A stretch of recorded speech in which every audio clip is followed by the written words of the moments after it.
The United States Capitol, freedom.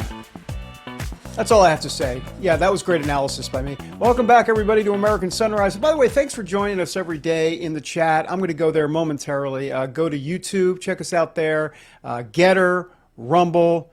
Am I missing some stuff? I think those are the main ones, but there's others. You can check us out on X, on all sorts of places. All right. Ukrainian President Vladimir Zelensky met with European nations in Paris as part of the Coalition of the Willing summit.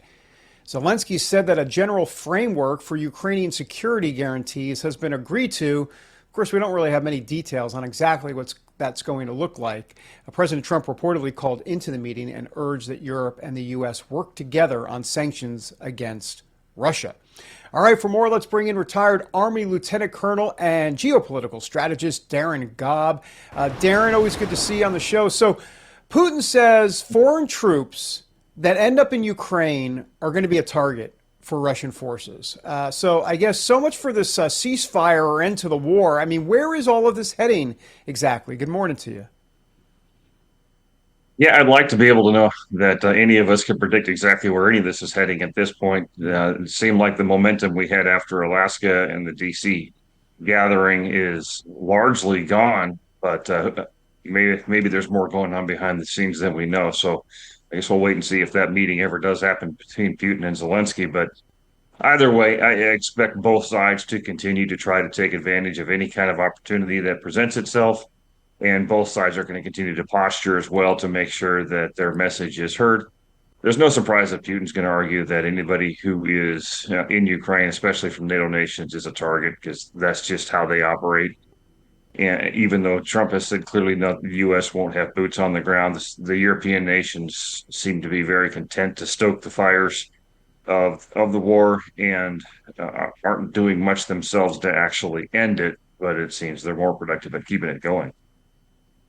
I do want to switch gears to Iran here for a moment. The Associated Press had this headline: Iran increased stockpile of near weapons-grade uranium before Israeli attack, UN agency says. Uranium stockpile went up before Israel started Iran strikes in June. Do want to get your reaction to this as well and what this means. Yeah, it's no surprise, of course. Iran has never really stopped advertising the fact that they want to be a nuclear power because they want to be the main power in the Middle East and, frankly, in some aspects of Central Asia. They increased their stockpiles enough to, give it a round number, create up to 10 nuclear weapons of not that high a yield necessarily, but high enough of a yield that is clearly a very existential threat to specifically to Israel, of course, but they wouldn't necessarily be the only target of Iran at this point either.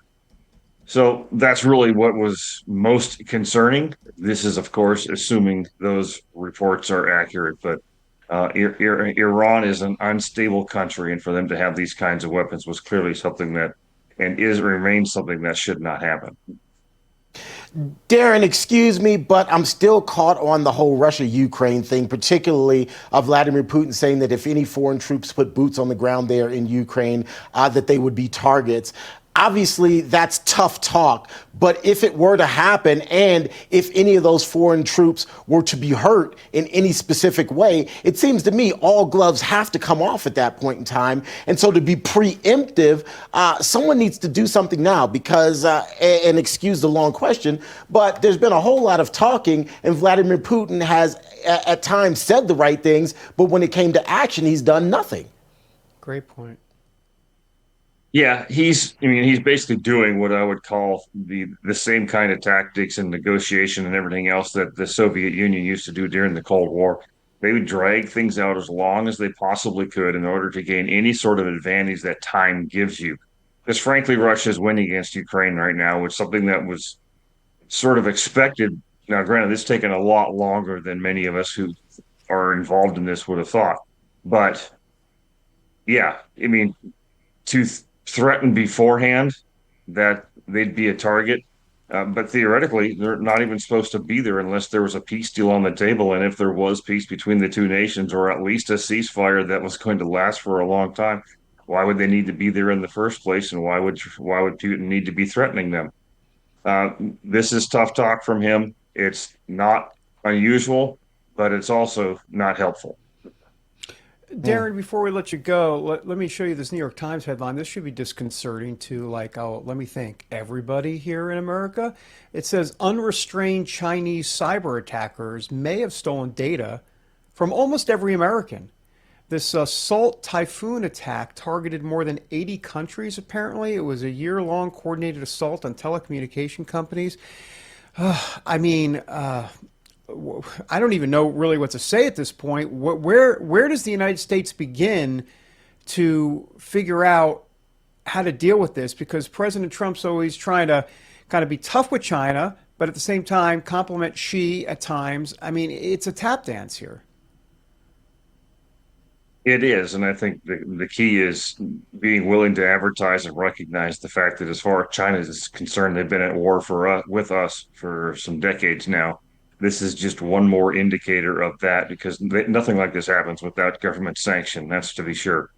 So I think the willingness to call them out and take a tougher stance against them, because as far as they're concerned, this is fifth generation type of warfare where everything's on the table, from electrical grids to cyber attacks to cultural attacks, infusing our universities, you name it. It's all there. It's all led by China, and we just have to call it out for what it is, and not step back from that fact and be really harsh towards them because of it.